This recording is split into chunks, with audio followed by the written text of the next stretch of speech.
Off the top at 6 o'clock, the man police say caused an accident along the lakeshore and then sexually assaulted the driver has history of similar crimes. We've learned Greg DuJardine was released on parole back in January after serving decades for a similar crime in the 80s. 13 on your side's Callie Lichter spent days digging through documents and tonight shares what she's learned.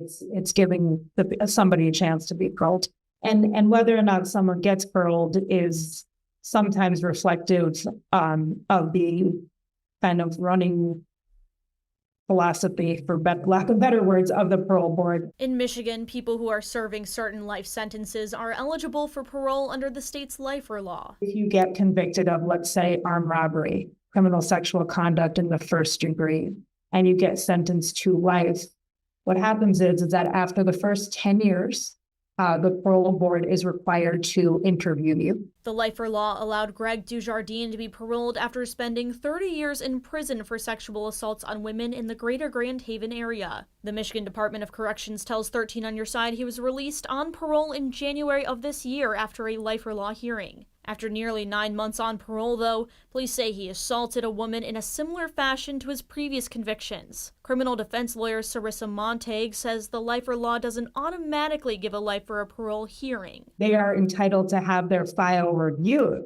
but that's not the same thing as having a hearing. And so what are they looking for? All of the things that you're looking to see. Is this person safe to be, to re-enter into the community? 13 on your side cannot confirm what was said in the hearing that granted DuJardine parole. However, Montague says each parole hearing should be evaluated for safety. We don't know at this point. I don't know what the outcome of that case is, if he's guilty or not guilty of it. Certainly, we want to see everyone join back into the community and be safe for everyone around them. And Callie joins us live now in the newsroom. Callie, what is the parole board looking for during that hearing? Montague does say it is a case-by-case basis, Julia, but some things they look for is if the person has been rehabilitated, what they've done in prison, do they have a prison disciplinary history, and if they help other people around them.